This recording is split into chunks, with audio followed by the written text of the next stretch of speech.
Hello ladies and gentlemen, it is me, Brandon Wynn, back again with Critical Failure.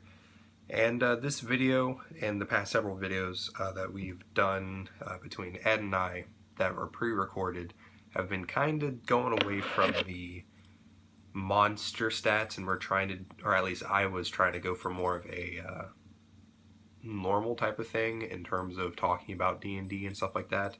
And I think this video would be great on 5, if I can count to 5 while I'm doing this offhand. 5 big tips for beginners at D&D, at least in my opinion. Things that I wish I had decided to pay attention to or been told my first games into D&D, things that we could understand or needed to understand. So this isn't written down, this is completely off the top of my head from personal experience, so bear with me. The first one is do your own studying. So a big thing is before you start, learn what you kind of want to do. You got an idea of what type of character you want, look up what classes there are, look up the races that are in D&D, you know, the variants and stuff like that. You don't want someone making a character for you and you realize its abilities are not exactly what you think they are, or they kind of made a backstory for you and it's completely ruined what you thought. And when you're playing, you're completely confused by the lore of the story or something like that. Even though you're immersed, you're still confused. A very big thing is definitely learning. Because my first time playing D&D, I was just in the middle of school on an off period, and I was at my teacher's room. I was actually skipping, and we decided to all play D&D. We had one D20, and we were trying to figure out what the hell to do.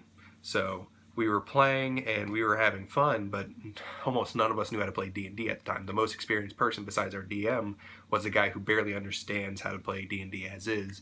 I'm not sure about now, but we've referenced him on the channel before. His name was Michael. Back when he started playing, he didn't understand a lot of the mechanics of 5e, but he was still a goddamn great DM. And to be a great player, in my opinion, you need to know a lot about D&D in terms of the fundamentals and learning. So learning how to play is a big thing, but learning some of the lore also, like reasons why things happen in your world, why you're doing such things. Definitely trying to flesh out your own character in the background in your head while you're brand new is still a big thing, in my opinion. Because when I first started playing, I wanted to be a Wood Elf Ranger, and I didn't know what the fuck that was. I just looked at my teacher and I was like, I want to be an elf and I want to be an archer. And he goes, okay, a Wood Elf Ranger would be your thing. And I had fun playing it. I didn't know what the fuck was going on. I didn't know that at the time in his world that elves were light drinkers. So I got drunk a lot in the game. And my friends who were also new to the game didn't know what the fuck they were doing. This is a really cool story. One of my friends who was playing as a Dragonborn Paladin ended up getting killed by a Kraken. Now, we didn't know that it was a Kraken. We didn't know how strong it was. We're all level 2 fucking players, and we're trying to fucking go through this lake, and a Kraken starts attacking us, and he ends up dying, and he got upset, and so our DM said, you can make a pact with this evil thing if you want to survive. So he ended up getting turned into a drow, which we didn't know. All we were told is that he's a dark elf now. None of us knew, besides one person, that was Michael, what a drow was, how the civilization was going to react. Now this added to our intrigue, but it pissed off our friend. We ended up getting a magic item. Our friend, who was an orc wizard, ended up killing him later on, a couple games later, but it ended up pissing him off, and I learned from him to really start studying. Like, when I got home, my first game, I was like, D&D, and I just started looking shit up, and I was enjoying it. So learn from mistakes of others, and before you start playing, watch other D&D things. Like, I would say go to Critical Role. It's going to be confusing at first, but once you start learning how to play off of them, I think that would be a really cool idea. Watch other people play to get like a feel for other DMs and other players. I would say watch some creature videos or lore videos. AJ Pickett has some really good lore videos. Jordan does also. It's Jorfton is how it's spelled. I would say if you're trying to be a DM, look up Matt Coville and some of, I would say, a good bit of DM Shower Thoughts. They have some decent things on their channels. I like to DM, but I also like playing more, so it's weird. So try to figure out your style. Do you like playing D&D? Do you like running D&D? Which one fantasizes you more? So that's point one. Point two is learn the dice. It's because this is going off of my brother Brian. He still doesn't know the difference between the D4, the D6, the D8, D10, D12, and D20. He doesn't know. Well, the D20 he knows just based off of rolling, that's it. But he doesn't know the damage dice, basically. So he's played 6 games in total, and they've all been months apart, sadly. And I've been wanting to get him into my Curse of Strahd campaign and really get him acclimated with the real campaign, a module, so he can learn D&D better, into which that's why we're making his character the way we are, and it's taken days to do it, but he does not know the dice. And the dice are kind of more the simple things, but so I'm not going to stay that long on it, but don't be confused on the dice. It's really not that bad. Pay attention to what the sides are. Pay attention to how people stack them together, because I like having my D4s, my D6s all in line with each other, starting from the lowest at the bottom being the D4 all the way to the top, which are the D20s, and I have multiple sets, so it's all in based on color.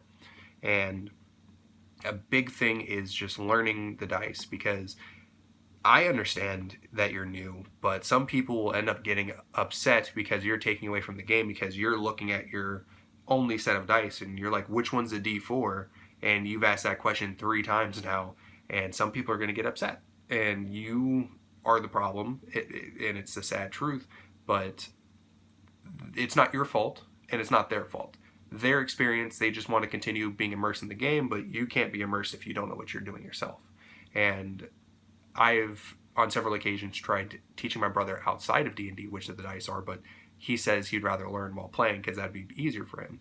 And I'm not going to lie, after the 15th time he's just picked up the D4 while we say roll a D8, and he just rolls it, and we'd have to say, dude, that's a D4, this is a D8, the D8 looks like 2 D4s stacked together. And he's like, oh, I'm sorry, I wasn't paying attention, but it's the 3rd time in a row, literally in the past 2 minutes, that he's done that. So pay attention to the dice. Number 3, learn your class. And I just did a video kind of on this. I'm going to do a real video based off of it. But learning your class is a big thing. After you've played your first couple games, you're going to get a feel for if you like D&D or not. If you have played one class and one class only, and you're not feeling comfortable adventuring out into other classes, try to learn the base abilities, of that class. Before you go into archetypes, learn the base abilities. Read them off of Roll20, read them off of D&D Beyond, it doesn't matter. Any source that you can get it from that is reliable, please read up on your class. It is important, because at least if you are able to start making your character, even if it's just fundamental stuff like the health, the movement, your stats, if you can make a character by yourself without everyone having to help you, because your base stuff before you get an archetype is helpful, like that's helpful to everyone. Mostly the DM, because the DM is waiting for you to make your character, but it's helpful to other people who might be waiting on you or you waiting on them. So this isn't singling anyone out. I know one big thing is, for me, I typically play the Blood Hunter, so I stick with the Blood Hunter, but I know the Rogue a little bit. I haven't played the Rogue in a good bit, but I know before I start playing my other classes, because I'm really interested in playing a Paladin right now, before I even start making the character, I'm going to learn level 1 through 5 abilities of its fundamental classes, for the fundamental class. So its archetypes I'm not going to worry about until I get an archetype. Now, say I find an archetype I really like and I want to play it, then I can start learning the archetype. But learn the fundamentals of your class, because you don't know, and I think I would be able to speak for almost everyone, that they don't want you to be the reason why the game keeps getting stopped because you don't understand your ability that you have used 3 times now in the right capacity, but you still don't quite understand it. Now, if you want to ask your DM after the game, yeah, that's perfectly fine. Try to learn it as best as you can. But during the game, I know there's plenty of people who get upset for that. I know I've been the problem because I would use, back before we understood Blood Curse and Mutual Suffering, I used it one way and I got used to it, and I'm still trying to learn how to play Blood Curse of Mutual Suffering correctly, and that was an issue on my end. So that's a real world example on me. Okay, that piece of lint just like, or dust just completely was in front of me and I saw it. So a big thing for number 4, learn how to deal with disappointment. The reason why I say that, I think this is number 4 anyways. Okay. Yeah, this is number 4. Some things are not going to go your way. I know for a fact that I have done some stuff that I thought would be really cool, and turns out they're not going to work out the way I wanted it to.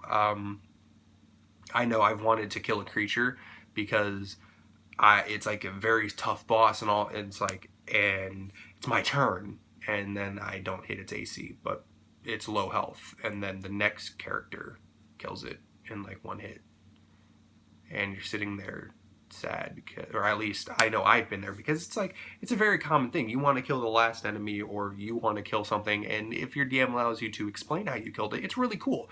Mainly if you're thinking of it in your head, like how you're killing it, like it's absolutely amazing. Like one of the best ways I can talk about it is that, speaking for Ed, he had this dragon that he was going to continue living, but I ended up killing it, and he was so disappointed about it. But he didn't let it affect the game. He didn't let it affect me. He kept it separate from him, and that's as a DM. To explain the situation, he ended up trying to have the dragon flee, and this is while I was playing my Drow character, Kylenva, and I had the ability to levitate, and I had these bracers that basically were the Wonder Woman bracers, but I had to clack them together and say tink tink. That was an inside joke. Basically, I had said that I had to say it, and then I actually had to. But flying 15 feet in the air from levitation, and then it basically cast Thunderwave in a cube from a distance of 15 feet away, I was just in range of the dragon's body. And it had like 2 health left, and I did a maximum damage on Thunderwave, and it obliterated the thing. And Ed was severely disappointed in the fact that I remembered that I had the ability, because I didn't really use it, and that I had the bracers. I use the bracers very sparingly, but I use them. And he got disappointed from it. I enjoyed the fact that it happened. Prescott was out of the match because his guns were broken and he had nothing else to use. He didn't even have magic. So he couldn't fight a flying creature. Me being a melee-based character had something. I'm surprised that I even got it. So learn how to deal with disappointment and sadness, because your character is not always going to be in the spotlight. I don't think that I have met a single DM where they focus on one player for an entire campaign. Now, if you have a character arc where you're the head honcho in terms of being in the spotlight, that's one thing. I'm not talking about that, though. I'm talking about for the entire campaign. I have wanted to make a character, and I know Ed and I were talking about it in a video that I think we pre-recorded, where my character is basically going to be OP for basically 2 abilities, and like my character would die in the very end, and I wanted that.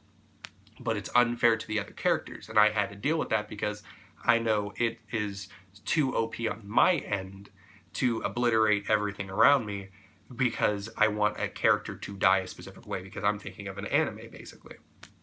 And that's not fair, and I have to learn to deal with that. So I can find a way to either scale back the damage and play it and use it in a specific way, or I can use it as an NPC in a campaign of my own where I can just have him do exactly what I want, and it's my campaign, so I can do it that way. So try to find ways of doing that. And that's for number 4, learning how to deal with disappointment. Things aren't always going to go your way, sadly. And number 5, being the last one that I actually have to think on this one, because there's a good bit for number 5.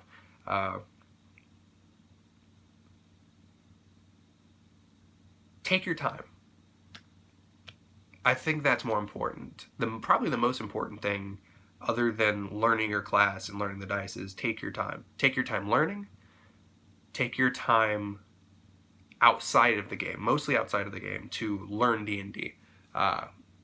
Learn creatures, learn lore, learn classes, learn how to play. Watch other people play.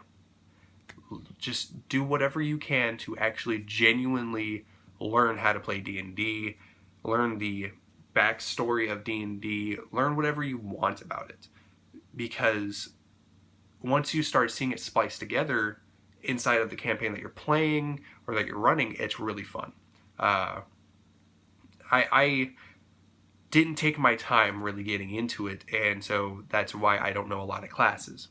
I'm going to be honest, I didn't take a lot of time. I was playing a lot of classes at once, and it just completely screwed me, and eventually I learned I want to learn a class so well that I'm going to be known as that class. So if you ask anyone at my play group, what class is Brandon? They're going to say Blood Hunter. Or they're going to say Blood Boy or something around blood, just because of sheer fact I really love the Blood Hunter.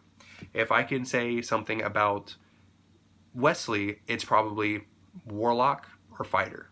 It depends, because he plays the two interchangeably somewhat decently. Ed plays multiple different classes, and he learns the classes before he plays them, so he does really good on that. And Prescott, he's a fighter, but not just the fighter, he's a gunslinger. So if you don't understand, the fighter is a class, gunslinger is an archetype. So it's like that. The fighter, the gunslinger goes into the fighter, but he typically doesn't play anything else. He doesn't really like playing with high magic. We typically do low fantasy because of him, which really sucks, because a lot of us want to do high fantasy, but we do a lot of low fantasy because of him, and it really sucks. But high fan seems a lot more intriguing, and the gunslinger is just a thing that he is. He really likes guns in real life. All of our group does, and he just takes it into a literal sense to where his characters are an embodiment of him. And he took his time to learn the gunslinger. He knows a lot about the gunslinger. He learned his class. He learned the dice, and he knows exactly what he's doing. Now, whether or not in the future he wants to play a character other than a gunslinger, that would be absolutely cool with us, but it's going to take time. But he learns fairly quickly. But taking your time to learn things, to experience, mainly experience. Don't be rushed your first game. That's a very big thing, because my first game, it was so hectic that I didn't get to enjoy it. Or at least not enjoy it a lot.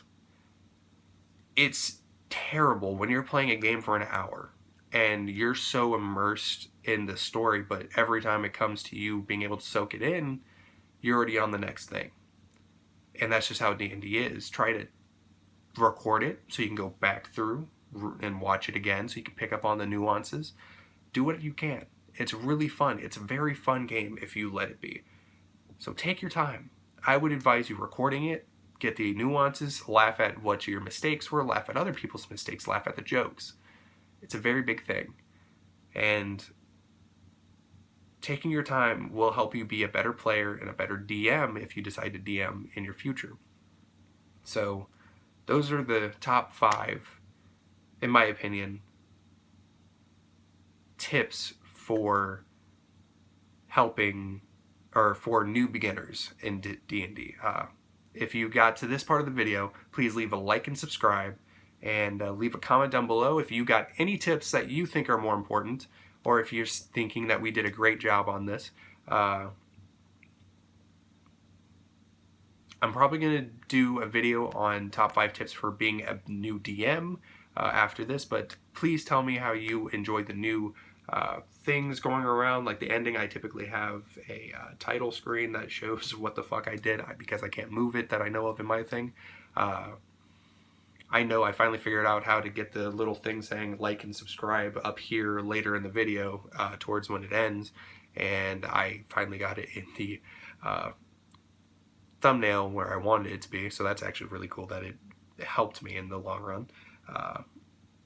But hit the bell notification button, because I know that you guys probably want to be notified when a new video comes out, so please hit the bell notification button. We have not forgot about the giveaway.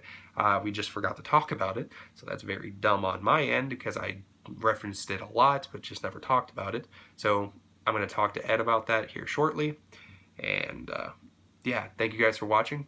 Please like and subscribe, and I'll see you guys in the next video. See ya.